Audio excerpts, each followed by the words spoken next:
Nobody told me that falling in love at a Halloween festival would feel like being cursed. But maybe that's exactly what happened the night I met him, the sorcerer who didn't smile, didn't laugh, yet somehow cracked my heart wide open. The street in Salem was alive with lights, laughter, and smoke from food carts.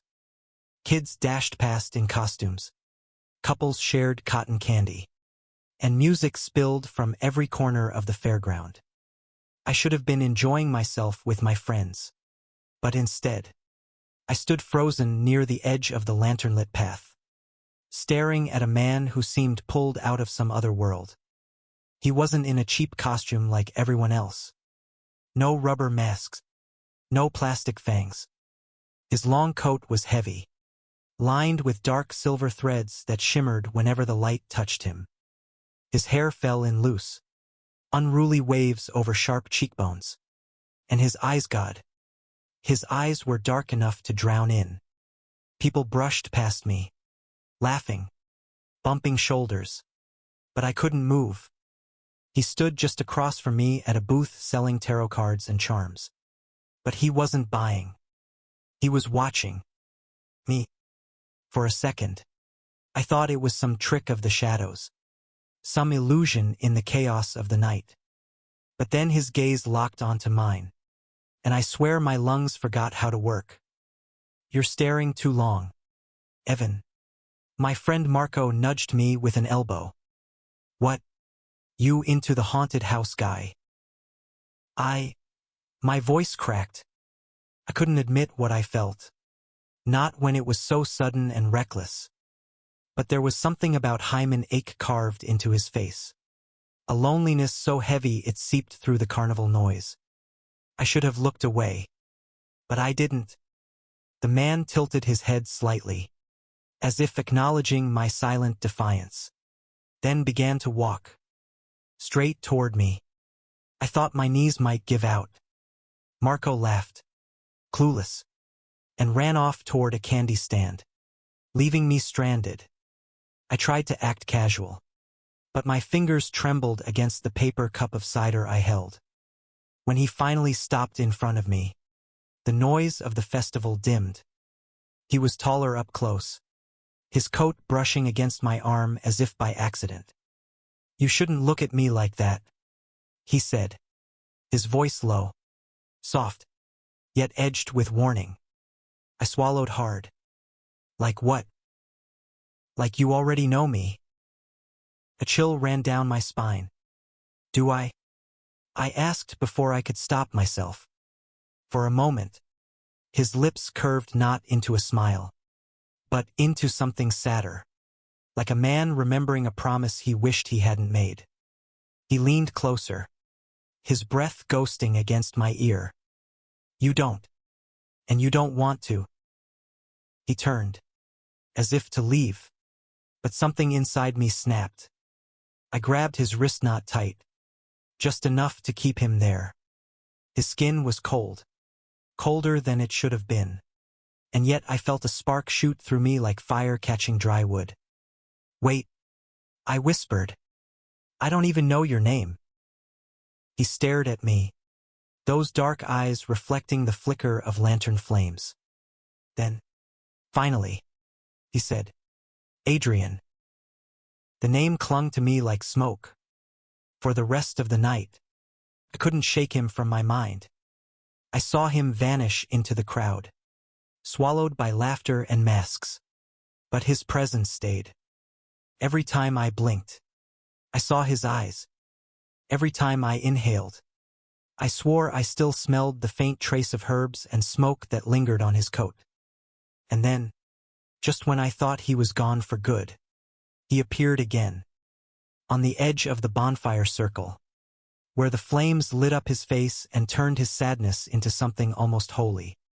He stood apart, watching, never joining, as if he wanted the warmth but didn't believe he deserved it.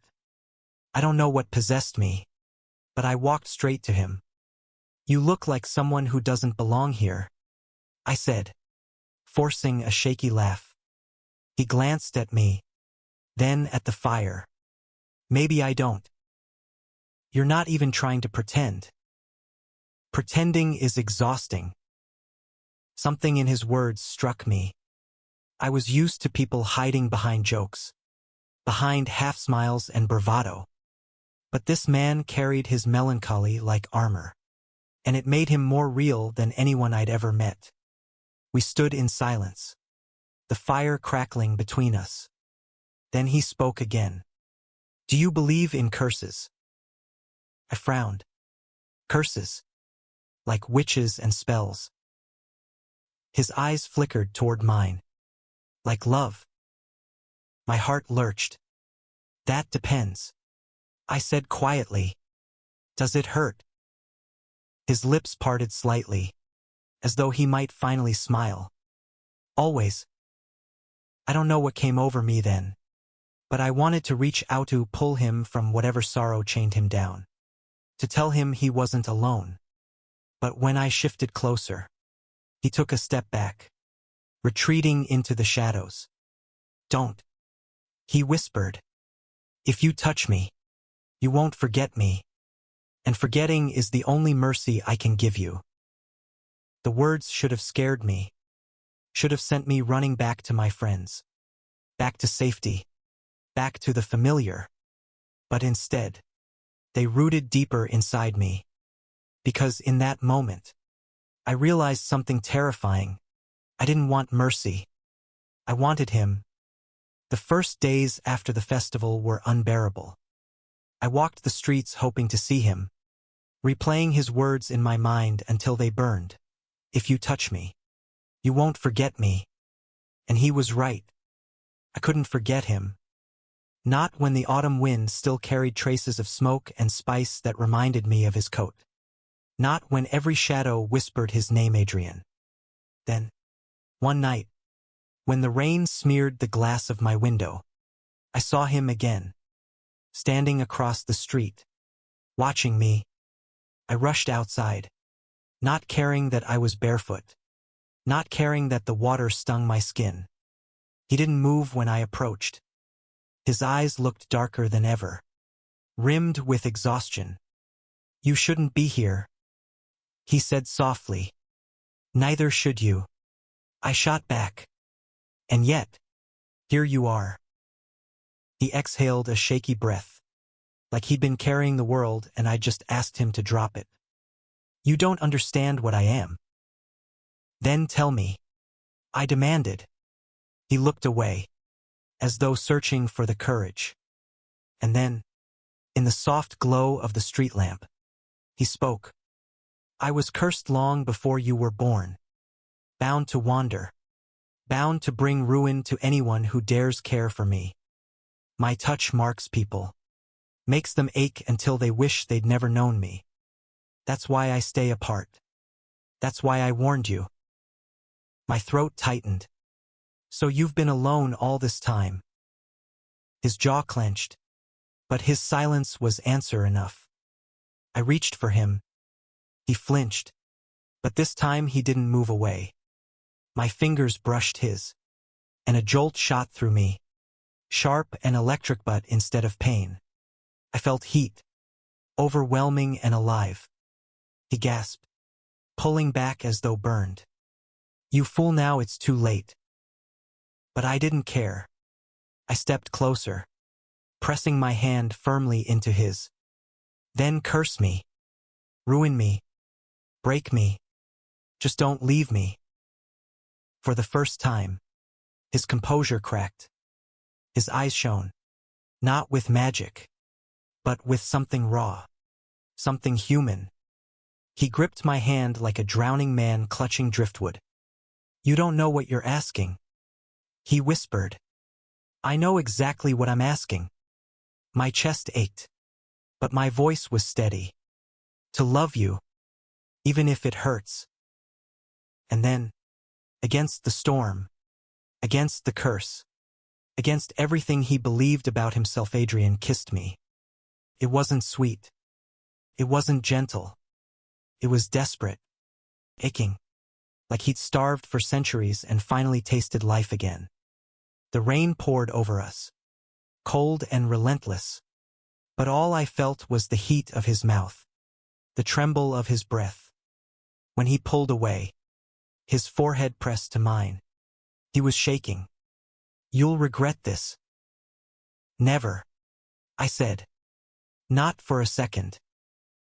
The weeks that followed were both beautiful and brutal.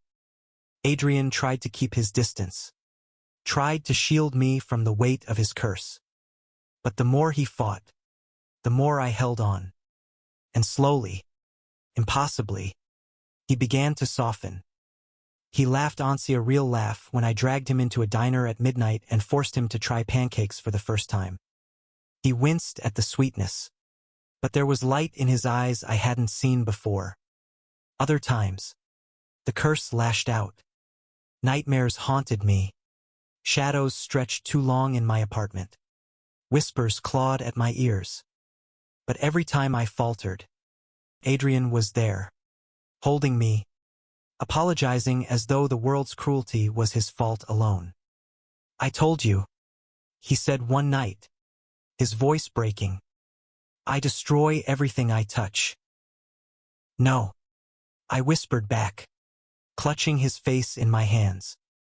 "You don't destroy. You love. You're just too afraid to believe it." And slowly, he began to.